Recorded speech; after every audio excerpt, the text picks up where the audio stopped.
Dentro do tópico Teoria Geral dos Direitos Humanos, nós vamos trabalhar agora com a questão dos fundamentos dos direitos humanos.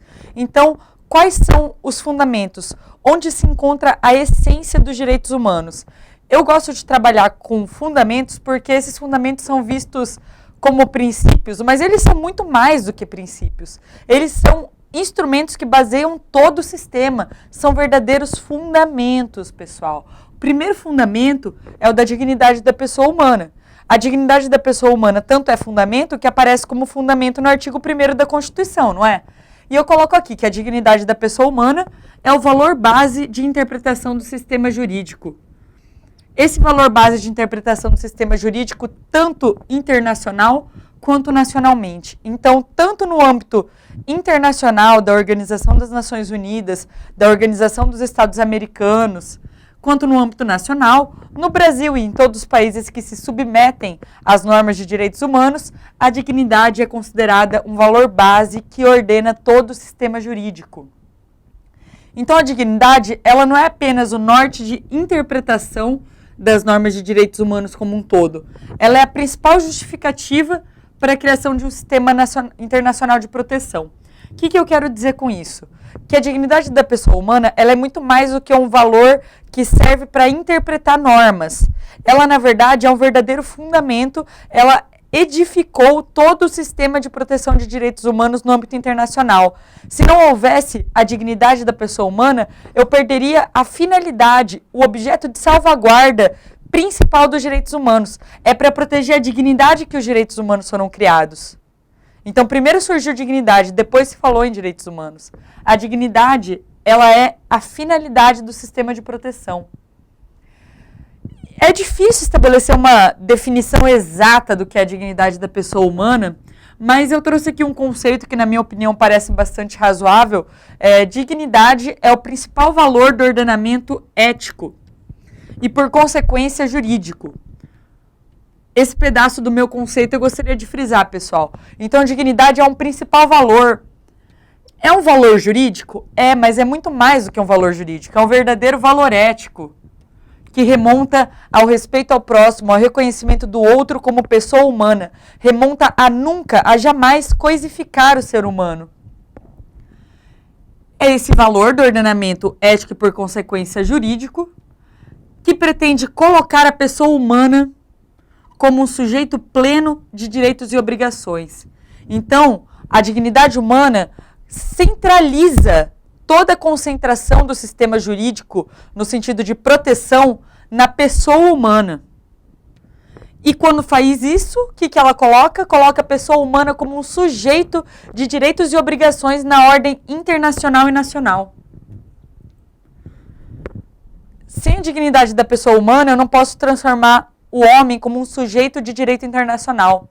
Então, quando perguntam muitas vezes no concurso, o que permite que o homem seja considerado um sujeito de direito internacional? A sua dignidade. Isso faz com que todo o sistema de proteção seja criado em função do homem e não em função dos estados. A proteção dos direitos humanos existe para o homem. E o desrespeito a esses direitos, a essa dignidade, acarreta a própria exclusão da personalidade do homem. Quer dizer que o ser humano deve ser digno. O homem é digno. Quando o homem é indigno, ele deixa de ser homem. Então, a dignidade é condição para a própria personalidade, percebam? Então, vamos reler esse meu conceito do zero. Dignidade da pessoa humana é o principal valor do ordenamento ético e, por consequência, jurídico, porque o direito é uma parte da ética, consolidando o valor do justo, que pretende colocar a pessoa humana como um sujeito pleno de direitos e obrigações na ordem internacional e nacional. Então, a dignidade transforma o ser humano em sujeito pleno de direitos e obrigações.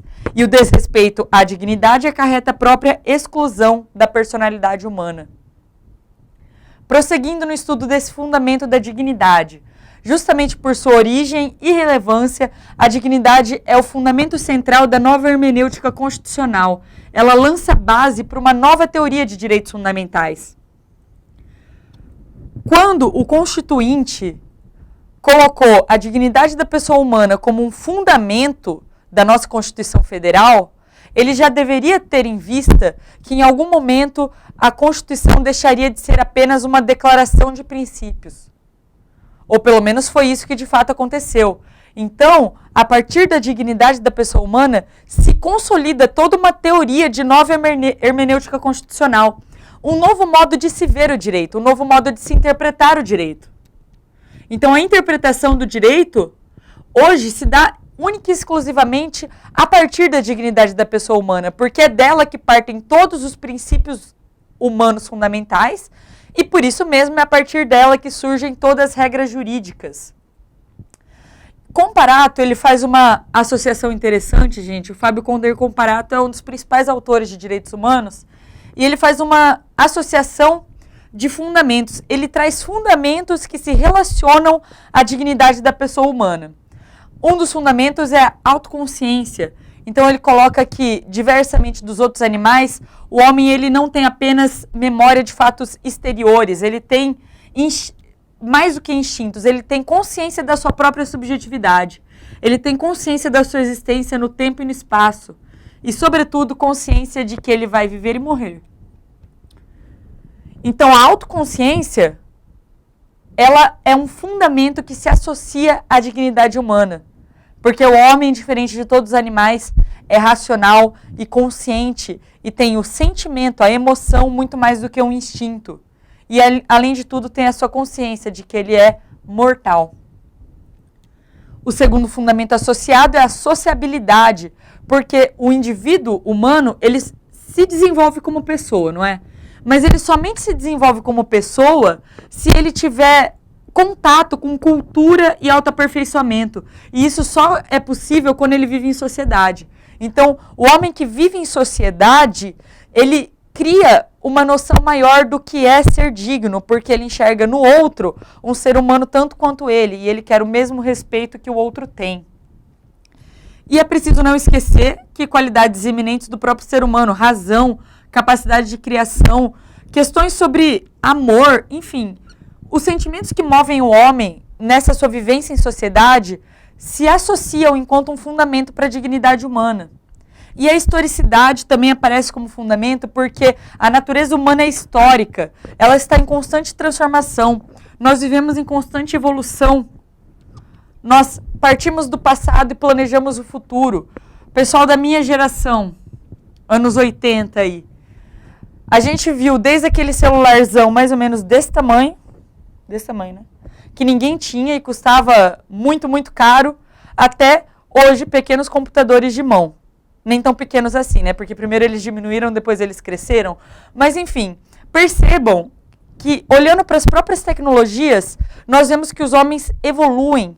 E essa capacidade de evolução e de criação colocam o homem como um ser distinto de todos os outros animais e, por isso, digno. E a unicidade existencial, outra característica essencial dessa condição humana, é o fato de que cada um de nós é único e rigorosamente insubstituível no mundo. Não existe um ser humano igual ao outro. Cada ser humano é único e insubstitutível. E sendo único e insubstitutível, todo ser humano deve ser tratado igualmente como um ser humano digno.